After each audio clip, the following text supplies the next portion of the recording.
Heavenly signs and injustice. In ancient times there was Do-yi, whose grievance brought snow in June. Heaven and earth moved with compassion. Today there is the male Do-yi, the actor Menglong, leaving the world with endless regret. Coincidentally, on the National Mourning Day, his hometown Altai in Xinjiang was hit by a sudden blizzard. The world turned white, car accidents multiplied, traffic collapsed, like a real-life version of snow in June. Don't miss the next drop, subscribe and enable the bell. In the Chinese tradition of the unity of heaven and humanity, celestial phenomena are often seen as reflections of politics and the people's hearts. When the human realm grows dark, heaven may bear witness with snow. There are many similar cases to Do-yis in antiquity. Huinanzi records this. During the Warring States period, Zhou Yan served King Hui of Yan with utmost loyalty, but the king believed slander and imprisoned him. Zhou Yan wept to the heavens in midsummer, and frost suddenly fell. When Yufei was framed by Qin Hui and killed at the Phoenix Pavilion, historical sources also say that at the moment of his wrongful death, a strange portent appeared: sudden gales, all lights extinguished, a black fog filled the sky, sand and stones flew. And now, this sudden snowstorm in Xinjiang, coming at such a moment, inevitably startles the heart. Could this also be a warning from heaven? This wind and snow not only became a metaphor of fate for Menglong, it also stranded crowds of self-driving tourists on the Ahe Highway. On National Mourning Day, sudden blizzard in Menglong's hometown. On September 30th, the first day of the National Day holiday, many tourists drove to Xinjiang's Heimu and Kanas to see the autumn scenery, never imagining they would meet an ice and snow fairy tale. Around 2:30 p.m. that day, a blizzard suddenly struck the Altai region. On the Ahe Highway, snowflakes raged and sky and earth became one color. Tourists said we couldn't see anything. A female tourist from Shaanxi described a scene straight out of a disaster film. It started as drizzle when she got on the road, then quickly turned into a blizzard. The road was slick and her car was hit twice. Fortunately she was unhurt. Not until 2 a.m. on October 1st did she escape the storm and reach a hotel in Altai City. That same night she posted again. The Ahe Highway was still in a blizzard, roadside snow already above the ankle. Although snowplows were clearing, the road was iced over, vehicles stalled one after another, the highway paralyzed, and over 100 private cars stranded.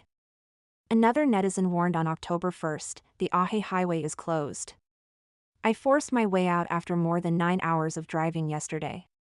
The mountain road is full of curves and ice, accidents everywhere, many people waiting for rescue. On October 2nd, tourists posted further videos. The heavy snow hadn't stopped, controls remained in place, and only 27 kilometers of highway had reopened. Many could only stay put. On-site footage showed cars creeping along, wrecked vehicles lining the roadside, and the scene full of anxiety and helplessness. For stranded tourists, the storm left a cold reality: a holiday trapped, frequent crashes, and no idea when they could return. Staff from the Altai City Traffic Police Brigade confirmed the Ahe Highway is closed. All stranded people have been evacuated, but there are still over 100 vehicles waiting to be towed. The earliest full reopening would be October 3rd, and that still depends on the weather's favor. The Ahe Highway is 209 kilometers long, starting in Altai City and ending at Heimu Village in Kanas, northern Xinjiang's most popular self-drive route.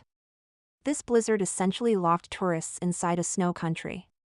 On October 1st, the Kanas scenic area was also sealed by snow. The steps of the fish-watching terrace were entirely buried. On the 2nd, the park declared normal opening, but the terrace remained closed. All hiking routes were suspended, and travel grew far more difficult. A sudden storm turned golden autumn in Xinjiang into pure silver. Do-yi snow in June marked an injustice for the ages. The September blizzard in Menglong's hometown feels like heaven's will on the National Mourning Day. The real life of Menglong. A 200 yuan coat, an iron bed, and cardboard boxes. This was the real life of the star Menglong. It has been more than 20 days since his passing, yet the public outcry has not subsided. Voices across the internet still call for justice. What is even more heartbreaking is that, as netizens retraced his steps piece by piece, people realized that this top celebrity with 20 million fans lived a life that could only be called austere. Someone found Menglong's Taobao record. He bought a cotton jacket for just 200 renminbi. The account nickname was Ian Fish, with a puppy as the avatar. After ordering, he thoughtfully left a 5-star review. Not bad, the cut is really good. Second time buying from this shop. Thumbs up to the customer service sister, very nice. With such simple words, who could have imagined the author was a superstar followed by 20 million fans? Even more piercing, he filmed a try-on video himself, smiling and rotating his arms before the camera, innocent and cute. Yet the background shocked viewers: an almost empty little room, a crude iron bed, and cardboard boxes stacked to the side. Such surroundings are a world apart from what people imagine for a celebrity. In that moment, countless people asked, in what situation was he living that he ended up like this? When Ian Fish was recognized as Menglong, the product page on Taobao was instantly flooded with tears. Netizens wrote, "If I had never heard that desperate scream, maybe I wouldn't be this sad. This rotten world still couldn't keep you. Xiao Yu, when other artists pass I just treat it as news, but with you, I truly can't let go." Others pleaded, "No matter how the seller deletes comments, please don't delete that turning his hands video, let us keep a little remembrance." A 200 yuan jacket, a cute yet desolate try-on clip, a cold iron bed, this is now the most authentic view of Menglong's life people can see, and also the last image he left the world. From the traces he left, it's clear Menglong was not someone who pursued material enjoyment. He dressed plainly and lived simply, even a 200 yuan coat could fill him with joy. But when it came to charity, he was never stingy. Beyond various poverty relief donations, there were public libraries, sports rooms, rural music teaching, free lunches. No hype, no fanfare, only quiet giving. He turned self-restraint in his own life into generosity toward others. Menglong had set up monthly automatic donations to the Han Han Love Charity Foundation. Even after his death, on September 20th, another donation was drafted. The certificate from the Han Han Foundation to Menglong reads, "It is your participation that restores hope to those lingering in hardship. Each time you extend a helping hand, an endangered life sees the dawn. May you and I travel smoothly together and let love spread far." Why was such a good person mercilessly cast aside? For whom was Menglong sacrificed? Menglong's death was not a mere accident. Countless people believe he was silenced. Whether he was abused by many, or unwilling to be drawn into the CCP elite's arms-dealing and money-laundering underworld, this exceptionally talented star, at just 37, ended up lying strangely on cold concrete. The anger of netizens has blazed toward the Xi brothers.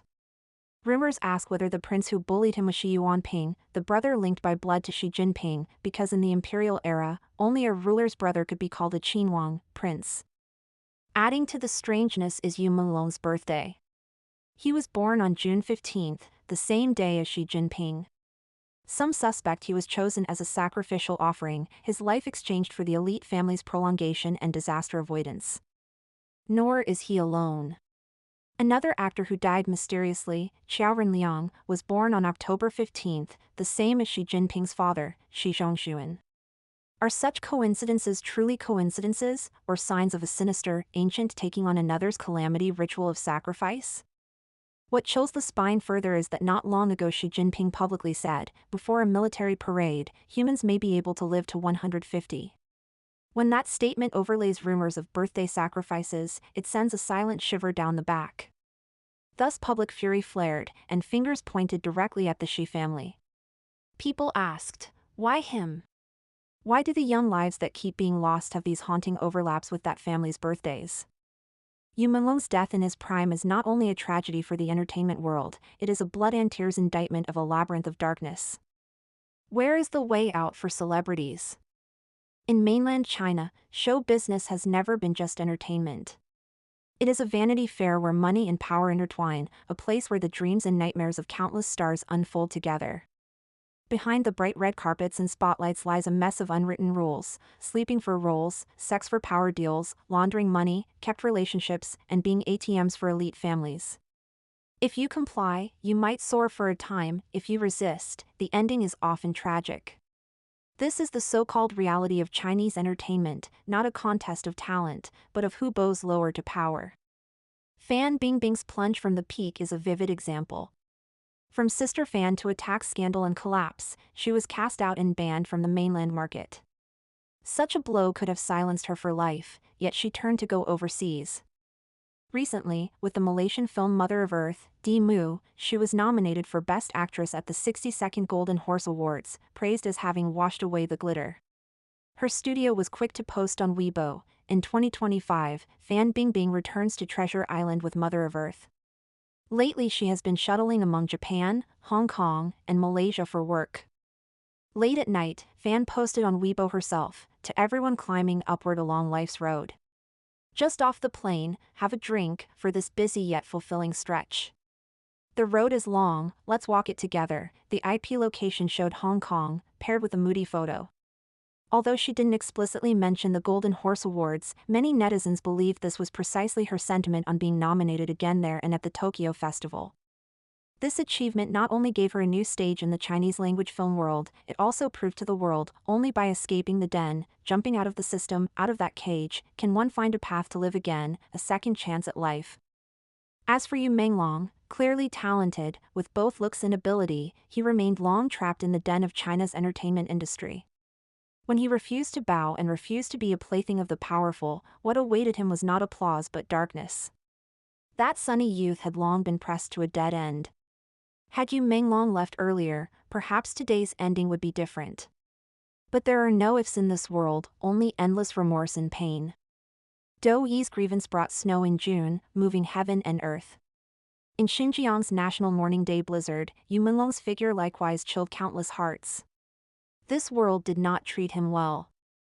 Finally, let us commemorate this promising young man with lyrics from the song Remembering the Hazy Menglong. The songwriter Xia Qinggu wrote, "There is no Menglong in this world anymore. May our persistent efforts allow his and her names to see the light of day again. Though the ancient road remains, human hearts have grown old, the chronicles are not yet dry and right and wrong are inverted. The night is hazy, drifting in hazy, there is no Menglong in this world anymore."